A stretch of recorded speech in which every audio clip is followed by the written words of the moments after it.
नमस्कार।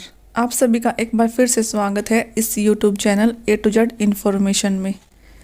आज हमारी चर्चा का विषय रहेगा चैप्टर नंबर 6 कल्पना, मन की कार्यशाला। चलिए शुरू करते हैं। दौलतमंद बनने की ओर 5वां कदम।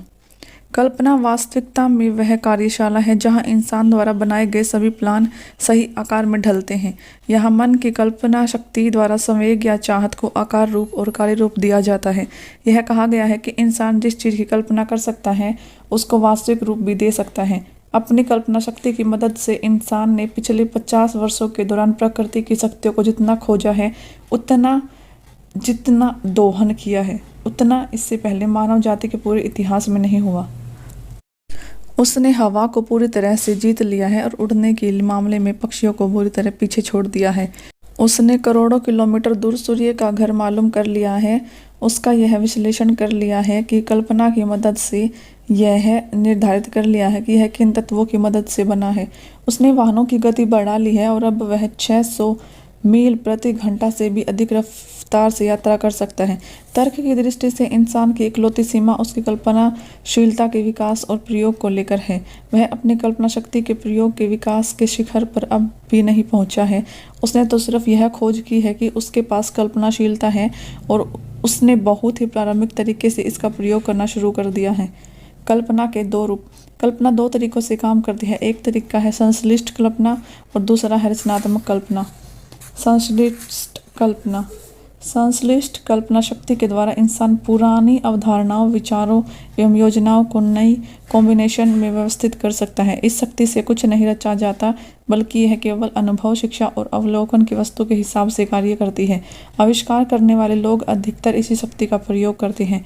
इसका अपवाद सिर्फ जीनियस है, जो अगर संश्लिष्ट कल्पना द्वारा अपनी समस्या को नहीं सुलझा पाता तो वह रचनात्मक कल्पना शक्ति का सहारा लेता है। रचनात्मक कल्पना शक्ति के द्वारा इंसान का सीमाबद्ध मन असीम शक्ति से सीधे संपर्क कर सकता है। यह वह शक्ति है जिसके द्वारा प्रेरणा और आभास प्राप्त किए जाते हैं। इस शक्ति के द्वारा सभी मूलभूत या नए विचार इंसान को प्रदान किए जाते हैं। इसी शक्ति के द्वारा कोई इंसान दूसरे इंसानों के अंतर्मन के साथ संवाद कर सकता है। रचनात्मक कल्पना अपने आप काम करती है, जिसका वर्णन आगे आने वाले पृष्ठों में किया गया है। यह शक्ति तभी कार्य करती है जब तार्किक मन बहुत तेज गति से काम कर रहा हो। उदाहरण के तौर पर तार्किक मन प्रबल इच्छा के भाव के द्वारा प्रेरित होता है। रचनात्मक कल्पना शक्ति को प्रयोग के द्वारा जितना विकसित किया जाता है, यह उतनी ही चौकस रहती है। बिजनेस, उद्योग, फाइनेंस के महान लीडर और महान कलाकार, संगीतकार, कवि और लेखक महान इसलिए बनते हैं क्योंकि उन्होंने रचनात्मक कल्पना की शक्ति को विकसित कर लिया है। कल्पना की संश्लिष्ट और रचनात्मक शक्तियाँ प्रयोग के द्वारा अधिक सशक्त बन जाती हैं, ठीक उसी तरह जिस तरह शरीर की कोई मांसपेशी या अंग उपयोग के द्वारा सुदृढ़ बन जाता है। इच्छा केवल एक विचार है, एक संवेग है, धुंधली और क्षणिक है। यह अमूर्त और अव्यावहारिक है तथा इसलिए इसका तब तक कोई मूल्य नहीं है जब तक कि इसे भौतिक रूप में नहीं बदल दिया जाता। चूंकि इच्छा के संवेग को धन में रूपांतरित करने की प्रक्रिया में संश्लिष्ट कल्पना का प्रयोग अधिकतर किया जाएगा, इसलिए आपको इस तथ्य को अपने दिमाग में रखना चाहिए कि आपको ऐसी परिस्थितियों और स्थितियों का सामना करना पड़ सकता है जिनमें आपको रचनात्मक कल्पना के प्रयोग की भी आवश्यकता हो सकता है कि प्रयोग के अभाव में आपकी कल्पना शक्ति थोड़ी कमजोर हो गई हो। इसे प्रयोग के द्वारा फिर से जगाया जा सकता है और सशक्त बनाया जा सकता है। यह शक्ति कभी नहीं मरती, हालांकि यह संभव है कि प्रयोग के अभाव में यह सोई हुई हो। फिलहाल संश्लिष्ट कल्पना के विकास पर अपना ध्यान केंद्रित करें, क्योंकि यही वह शक्ति है जिसके प्रयोग के द्वारा आप अपनी इच्छा को धन में रूपांतरित कर पाएंगे। इच्छा के अमूर्त संवेग को धन में मूर्त यथार्थ में रूपांतरण के लिए आपको योजना बनानी होगी। यह योजना या योजनाएं कल्पना की सहायता से बनाई जानी चाहिए और मुख्य रूप से संश्लिष्ट कल्पना शक्ति के माध्यम से ऐसा किया जाना चाहिए। संपूर्ण पुस्तक को पढ़ ले और फिर इस अध्याय पर आए और तत्काल अपनी कल्पना को योजना बनाने पर काम में लगा दे, जिससे के द्वारा आपकी इच्छा धन में रूपांतरित हो सके। योजनाओं के बनाने के लिए विस्तृत निर्देश लगभग हर अध्याय में दिए गए हैं। इसमें से जो निर्देश आपकी आवश्यकताओं के हिसाब से सर्वश्रेष्ठ लगे उनका पालन करें। अगर आपको पहले से ही ऐसा न किया हो तो आप अपने प्लान को लिख लें। जिस क्षण आप इसे पूरा कर लेते हैं उसी क्षण आप निश्चित रूप से अमूर्त इच्छा को मूर्त में बदल देते हैं। पिछले वाक्य को एक बार और ध्यान से पढ़े, इसे जोर से पढ़े, धीमी गति से, और जब तक ऐसा करें तो याद रखें कि जिस क्षण आप अपनी इच्छा के वक्तव्य या इसकी प्राप्ति के योजना को लिख रहे हैं उसी वक्त आप दरअसल पहला कदम उठा लेते हैं, जिसकी मदद से आप अंततः अपने विचार को इसके भौतिक रूप में बदल पाएंगे। धरती जहां आप रहते हैं, आप और हर भौतिक वस्तु विकासवादी परिवर्तन का परिणाम है, जिसके द्वारा पदार्थ के सूक्ष्म कण क्रमबद्ध रूप में सुव्यवस्थित और नियोजित किए गए हैं। यही नहीं, यह वक्तव्य अत्यंत महत्वपूर्ण है। यह धरती आपको शरीर की कई बिलियन कोशिकाओं में से प्रत्येक और पदार्थ का हर अणु ऊर्जा के अमूर्त रूप में प्रारंभ हुआ था। इच्छा एक विचार संवेग है। विचार संवेग ऊर्जा का रूप है। जब आप धन कमाने के विचार संवेग या इच्छा से प्रारंभ करते हैं तो आप अपनी सेवा में उन्हीं शक्तियों का प्रयोग करते हैं जिनके द्वारा प्रकृति ने इस धरती की रचना की है और इस ब्रह्मांड के हर पदार्थ और आकार की रचना की थी, जिसमें वह शरीर और मन भी शामिल है जिसमें विचार संवेग कार्य करते हैं। आप उन नियमों की मदद से अमीर बन सकते हैं जो अपरिवर्तनीय है, परंतु पहले आपको इन नियमों से परिचित होना चाहिए और उनका प्रयोग करना सीखना चाहिए। लेखक की यह आशा है कि अगर इन सिद्धांतों को बार बार दोहराया जाए और इनका हर संभव कोण से वर्णन किया जाए तो शायद आपके सामने वह रहस्य प्रकट हो जाए जिसके द्वारा ढेर सारी दौलत इकट्ठी की जाती है। वह अजीब और विरोधाभासी लगता है कि यह रहस्य दरअसल रहस्य नहीं है।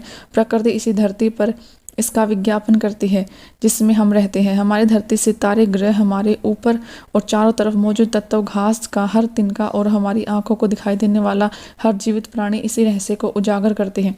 आगे आने वाले सिद्धांत कल्पना की समझ का रास्ता खोल देंगे। जब आप पहली बार इस फिलॉसफी को पढ़ें तो आप जितना समझ सके उसे ग्रहण कर ले।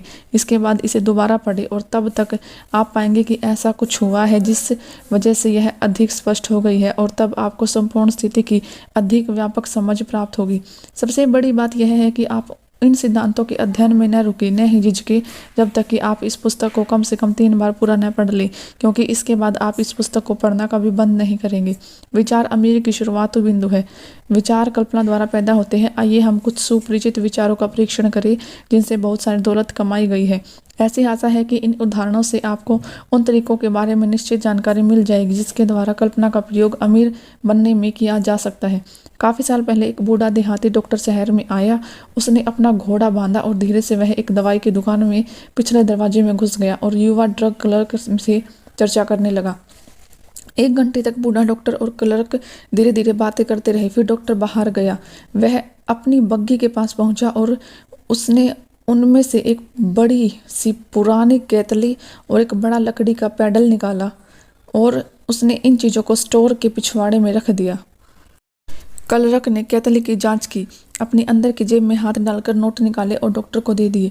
क्लर्क ने डॉक्टर को कुल $500 दिए थे जो उसकी पूरी बचत थी। डॉक्टर ने क्लर्क को एक छोटा सा कागज का टुकड़ा दिया जिस पर एक गोपनीय फॉर्मूला लिखा हुआ था। उस छोटे से कागज पर लिखे हुए शब्द किसी राजा के खजाने के बराबर कीमती थे, परंतु डॉक्टर के लिए नहीं। यह जादुई शब्द केतली का उबलना शुरू करने के लिए आवश्यक थे, परंतु न तो डॉक्टर और न ही क्लर्क ये जानते थे कि इस केतली से कितना अथाह धन बरसेगा। बूढ़ा डॉक्टर केतली को $500 में बेचकर बहुत खुश था। क्लर्क अपने पूरे जीवन की बचत को एक कागज के टुकड़े और एक पुरानी केतली के लिए दांव पर लगाकर बहुत जोखिम ले रहा था। उसने सपने में भी नहीं सोचा था कि उसके निवेश से केतली जब उबलेगी तो उसमें से पिघला हुआ सोना बहेगा जो एक दिन अलादीन के चिराग के चमत्कारी प्रदर्शन को भी पीछे छोड़ देगा। क्लर्क ने दरअसल जो खरीदा था वह एक विचार था। पुरानी केतली और लकड़ी का पैडल तथा कागज पर लिखा हुआ एक गोपनीय संदेश तो साथ में मिले थे। केतली का चमत्कारी प्रदर्शन तब होना शुरू हुआ जब इसके नए मालिक ने गोपनीय निर्देशों के साथ एक ऐसा तत्व मिलाया जिसके बारे में डॉक्टर कुछ नहीं जानता था। सोचकर देखिए, क्या आप बता सकते हैं कि वह क्या था जो उस युवक ने गोपनीय संदेश के साथ मिलाया था जिसकी वजह से केतली से सोना बरसने लगा। यहाँ पर आपको एक ऐसी वास्तविक कहानी बताई जा रही है जो कल्पना से भी अधिक हैरान कर देने वाली है। तथ्य की कहानी जो एक विचार के रूप में प्रारंभ हुई। आइए हम सोने के उस विशाल ढेर की तरफ देखें जो इन विचारों से उत्पन्न हुए। इसने बहुत धन कमाया है और आज भी इस दुनिया भर में उन लोगों को बहुत धन कमा कर दे रहे हैं जो केतली की सामग्री को करोड़ों लोगों तक पहुंचा रहे हैं। पुरानी केतली आज दुनिया में शंकर के सबसे बड़े उपभोक्ताओं में से एक है और इस वजह से हजारों लोगों को गन्ना उगाने का, शक्कर बनाने का और बेचने का रोजगार उपलब्ध करा रही है। पुरानी केतली हर साल करोड़ों कांच की बोतलों को काम में लेती है जिससे कांच का काम करने वाले बहुत से लोगों को रोजगार मिलता है। पुरानी केतली पूरे देश में क्लर्क, स्टेनोग्राफर्स, कॉपीराइटर्स और एडवर्टाइजिंग विशेषज्ञों की फौज को रोजगार देती है।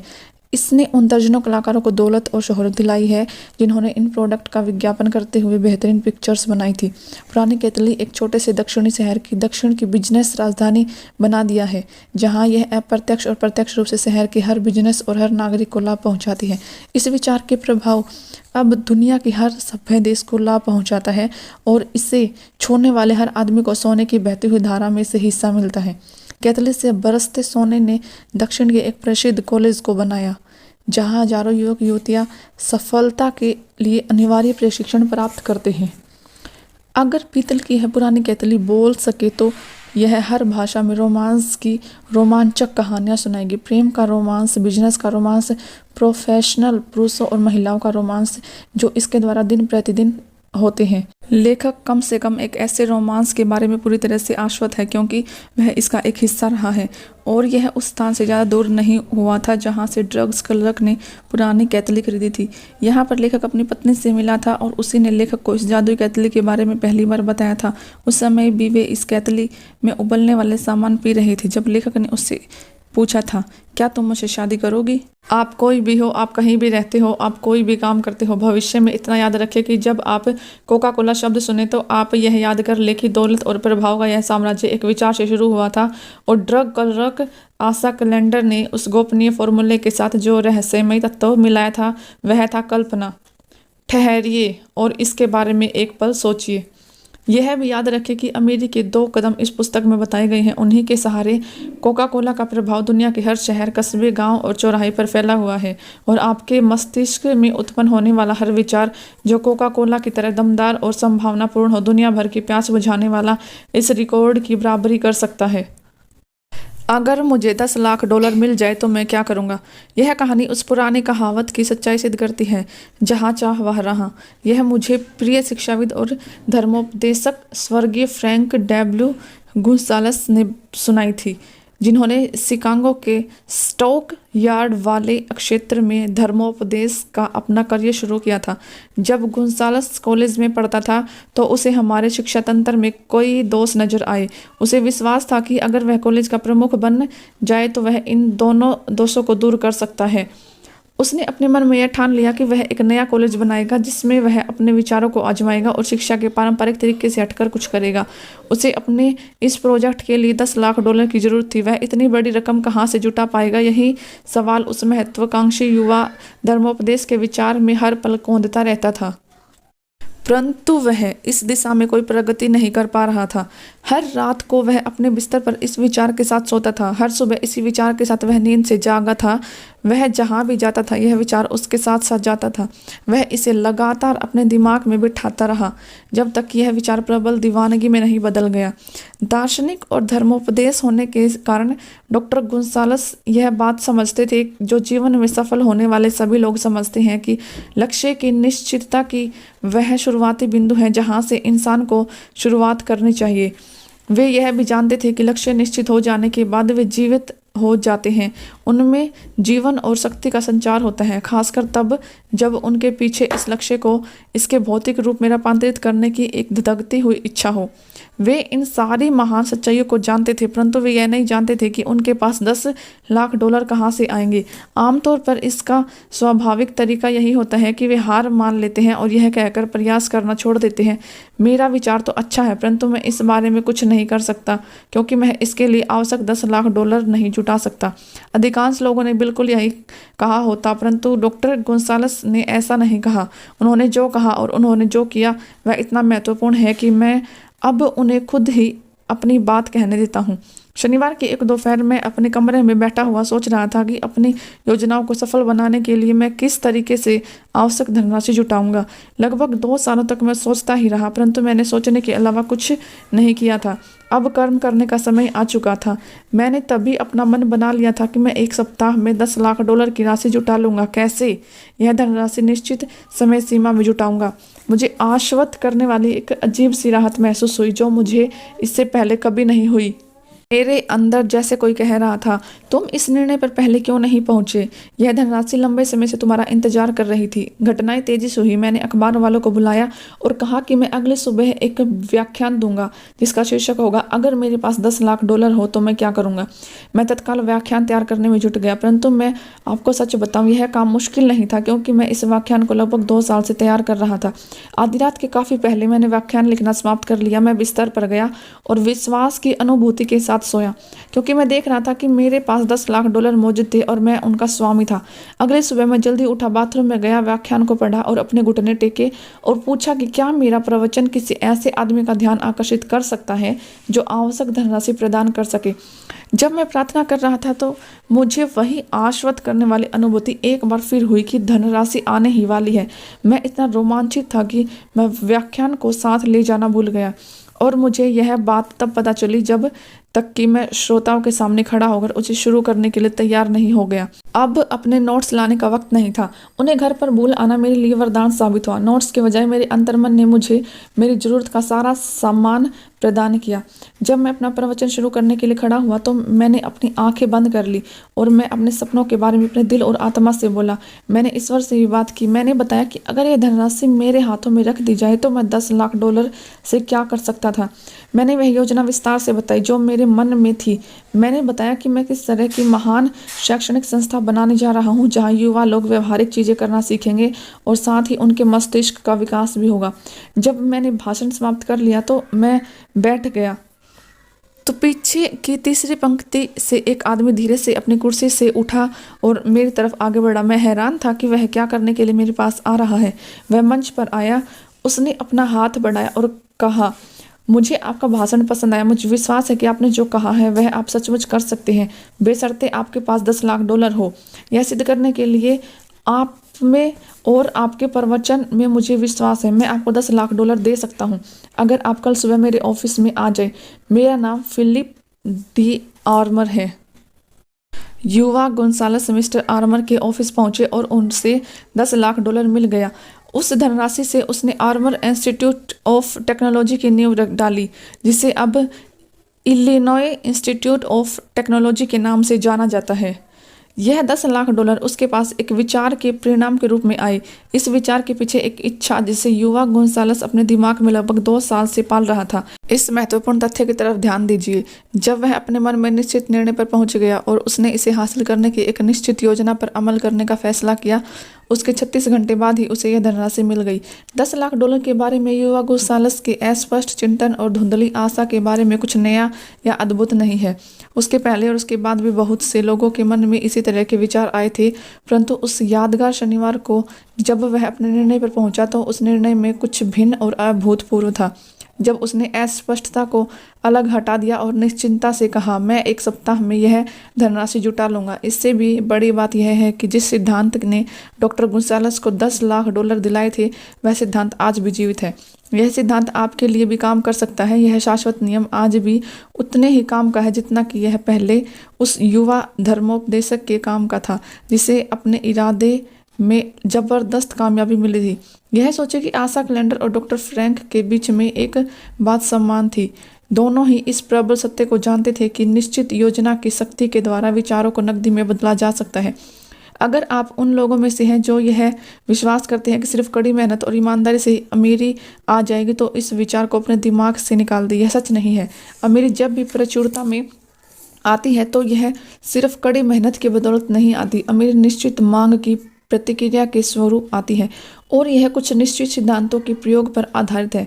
इसका किस्मत या भाग्य से कोई लेना देना नहीं है। आमतौर पर विचार की ही कल्पना के सहारे कर्म को प्रेरित करता है। सभी मास्टर सेल्समैन की जहां सामान नहीं बिक सकता वहां विचार बिक सकते हैं। औसत सेल्समैन इस बात को नहीं जानते, इसलिए वे औसत सेल्समैन होते हैं। कम कीमत की पुस्तकों के एक प्रकाशक ने एक खोज की जो आमतौर पर सभी प्रकाशकों के लिए महत्वपूर्ण साबित हो सकती है। उसने सीखा कि कई लोग पुस्तक के अंदर के शब्दों को नहीं खरीदते हैं, बल्कि वे शीर्षक खरीदते हैं। उसकी एक पुस्तक बिक नहीं रही थी। जब उसने इस पुस्तक का शीर्षक बदल दिया तो इस पुस्तक की बिक्री 10 लाख प्रतियों से अधिक हो गई। ध्यान दें, पुस्तक के अंदर की सामग्री जरा भी नहीं बदली गई थी।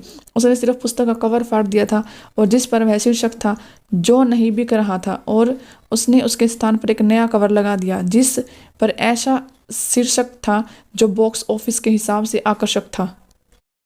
हालांकि यह बहुत आसान लगता है, परंतु यह विचार तो है ही, यह कल्पना थी। विचारों की कोई औसत या निर्धारित कीमत नहीं होती। विचारों का रचयिता अपनी खुद की कीमत तय करता है, और अगर वह स्मार्ट होता है तो उसे वह कीमत मिल जाती है।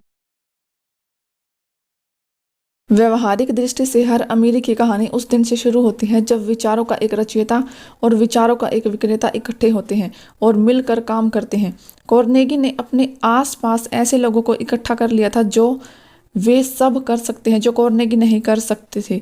लोग जो विचार को जन्म देते हैं, लोग जो उन विचारों को कर्म में परिवर्तित कर सकते हैं और उन्हें एक दूसरे को बेहद अमीर बनाते थे। करोड़ों लोग जिंदगी भर ब्रेक की तलाश करते हैं। हो सकता है उनकी खुशकिस्मती से उन्हें कोई मौका मिल भी जाए, परंतु सबसे सुरक्षित योजना यही है कि किस्मत के भरोसे हाथ पर हाथ रखकर न बैठा जाए। मुझे एक सुनहरा ब्रेक मिला जिससे मुझे मेरे जीवन का सबसे बड़ा अवसर मिला, परंतु 25 साल के लगन भरे प्रयास के बाद ही यह अवसर मेरी पूंजी बन गया। यह ब्रेक था कि मुझसे एड कार्नेगी ने खुशकिस्मती से मिला और मुझे उनका सहयोग मिला। उस अवसर पर कार्नेगी ने मेरे मन में एक विचार का बीज बोया। यह बीज यह था कि मैं उपलब्धि के सिद्धांतों को सफलता की फिलॉसफी के रूप में व्यवस्थित कर इन 25 सालों में हुए शोध में जो खोजें हुई हैं उनसे हजारों लोगों ने लाभ उठाया है और कई लोग इस फिलॉसफी को अपनाकर अमीर बन चुके हैं। शुरुआत आसान थी। यह एक विचार था जिसे कोई भी विकसित कर सकता था।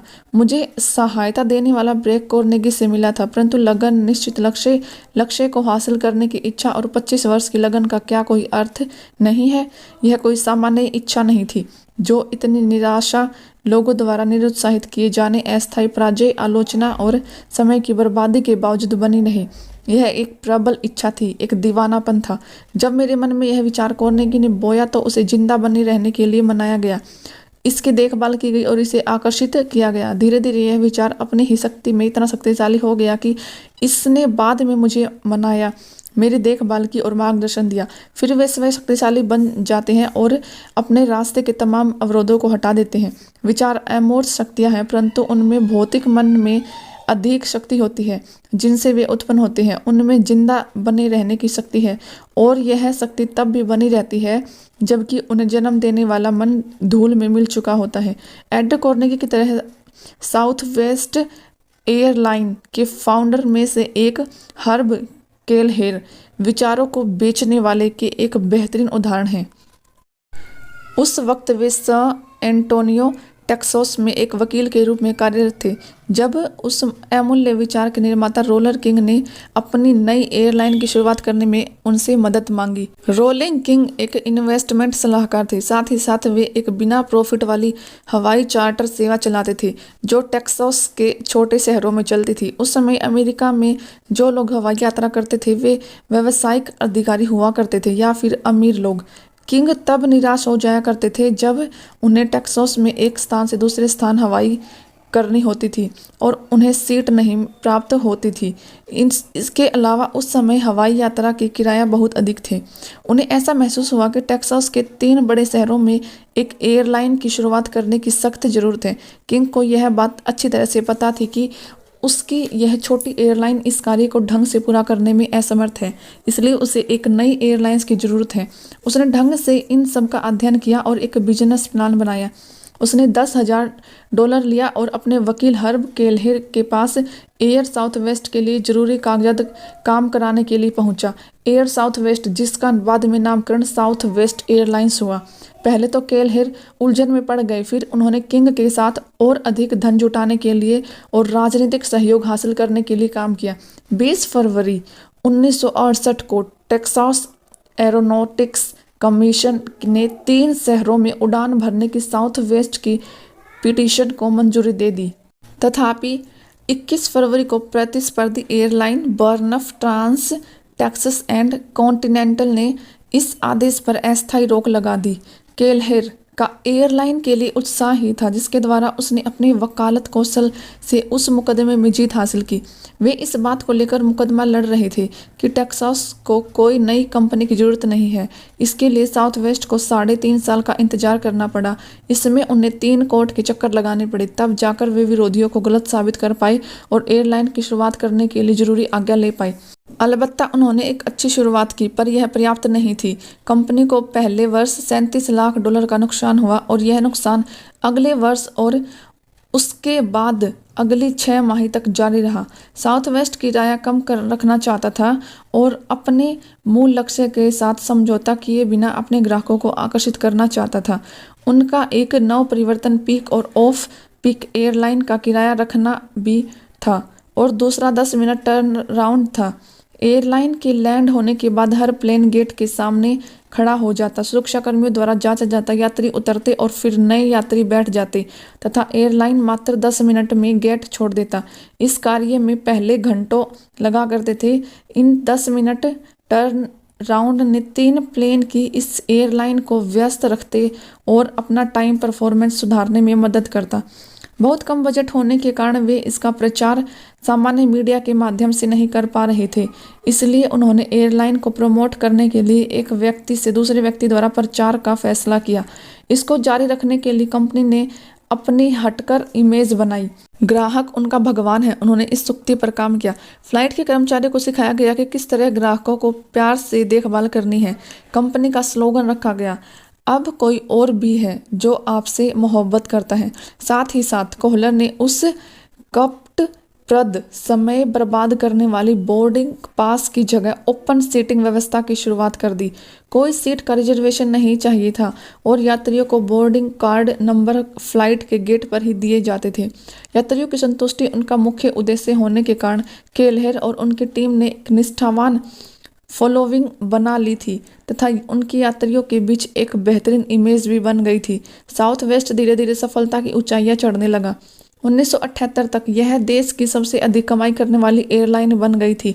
2000 की शुरुआत में जब कोई एयरलाइन बेहद नुकसान से गुजरी, कुछ तो दिवालिया हो गई और कई ने अपना व्यवसाय ही बंद कर दिया। साउथवेस्ट न सिर्फ बचा रहा बल्कि अपने व्यवसाय में तरक्की भी की। हर्ब केलहेर सफलता के इच्छुक व्यक्तियों को सलाह देते हैं, अपने विचारों पर डटे रहिए, इसके बावजूद कि प्रतिस्पर्धी कंपनियों के विरोध की वजह से, ताकि साउथवेस्ट को इस व्यवसाय में उतरने से रोका जा सके। उन्होंने अपने सकारात्मक स्वभाव के कारण 3.5 साल कोर्ट में चक्कर लगाए और केस लड़ा। हमेशा ग्राहकों के बारे में सोचिए, वे क्या चाहते हैं और उन्हें वही दीजिए। अपनी कठिनाइयों से सकारात्मक कदम उठाकर उभरिए। हमेशा नए विचारों के लिए अपना मन खुला रखिए और जैसे ही मौका मिले उन्हें पकड़ लीजिए। धन्यवाद। इस ऑडियो बुक को सुनने के लिए आपका बहुत बहुत धन्यवाद।